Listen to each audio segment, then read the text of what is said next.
Butterfly. Next. Butterfly. Wow. Okay. Emily from Beacon. V, what's your favorite thing to do to get pumped before a performance? 나는 무대 올라가면 나는 흥분을 잘하는 스타일이라서 너무 오히려 흥분을 조금 가라앉히기 위해서 약간 뭔가를 He 해야 돼. meditates, actually.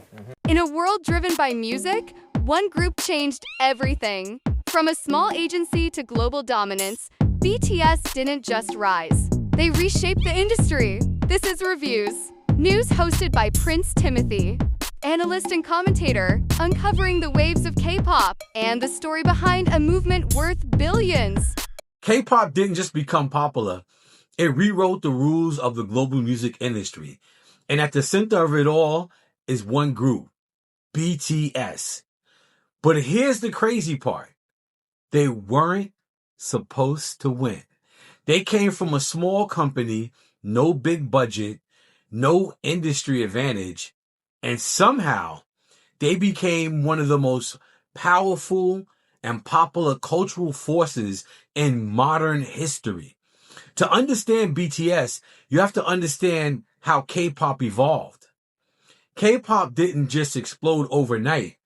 It came in waves. First generation, the 1990s, started with the Seo, Taj, and Boys. They introduced Western hip-hop into Korean music and completely changed the sound of the entire country. Then came groups like H.O.T. and SES, who created the idol system, trainees, visuals, synchronized performance, the blueprint. Second generation, the 2000s, now K-pop expands beyond Korea. Groups like Wonder Girls and Big Bang start testing international markets. The Wonder Girls even made history, becoming the first K-pop act on the Billboard Hot 100. There was a ceiling. The Western barrier was real. Third generation, the 2010s, this is where everything changes. Streaming, YouTube, social media, no more gatekeepers. And this is where BTS and BLACKPINK don't just enter the scene, they break the wall completely. Fourth, fifth generation, 2020s. Now K-pop is global by default. Groups like New Jeans and IVE are building on a system that's already worldwide. Metaverse concepts, global fandoms, and instant international reach.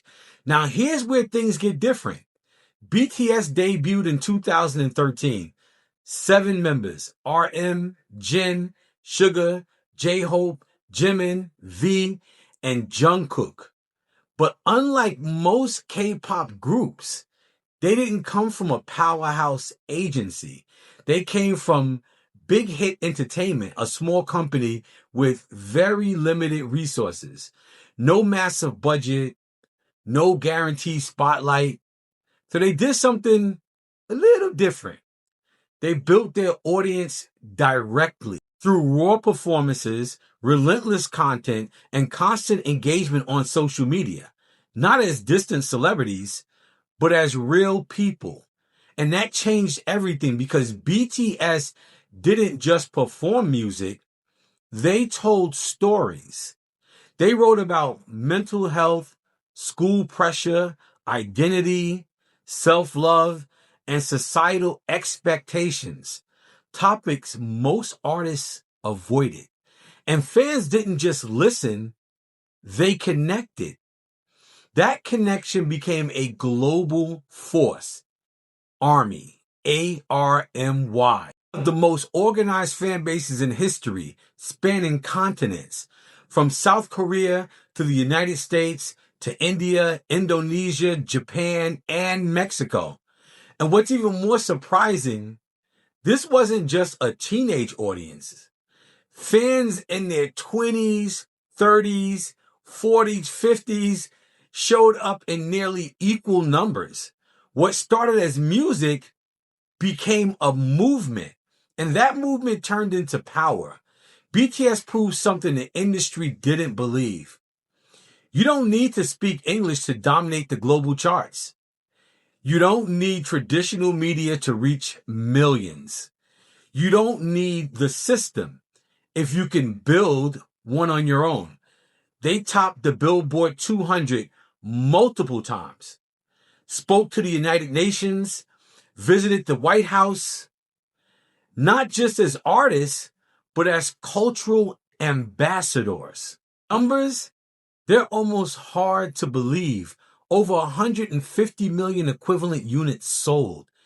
Billions generated for South Korea's economy. So much that economists call it BTS nomics. At one point, they were responsible for nearly 0.5% of the country's entire GDP. 1 in every 13 tourists visited South Korea because of them. Their concerts alone generated tens of millions in travel spending. And their influence didn't stop at music. It boosted entire industries. Fashion, cosmetics, food, automotive. This is what real global impact looks like. Even during their hiatus, they never disappeared. And when they returned in 2026, they didn't just come back, they dominated. Their album Ararang pulled over 600,000 units in its first week. One of the biggest group debuts in over a decade, putting them in the same conversation as the biggest artists in the world. But here's the key difference. BTS doesn't just win in streams, they dominate in pure sales, physical albums, and digital purchases. A level of fan commitment that most artists never reach. And that's the real story. This wasn't luck. This wasn't hype.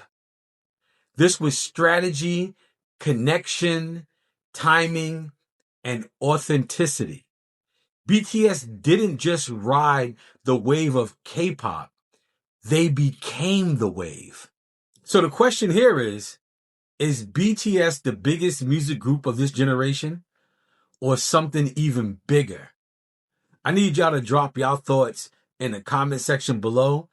Don't forget to subscribe and tune in for more reviews, news. I'm Prince Timothy, your analyst and host.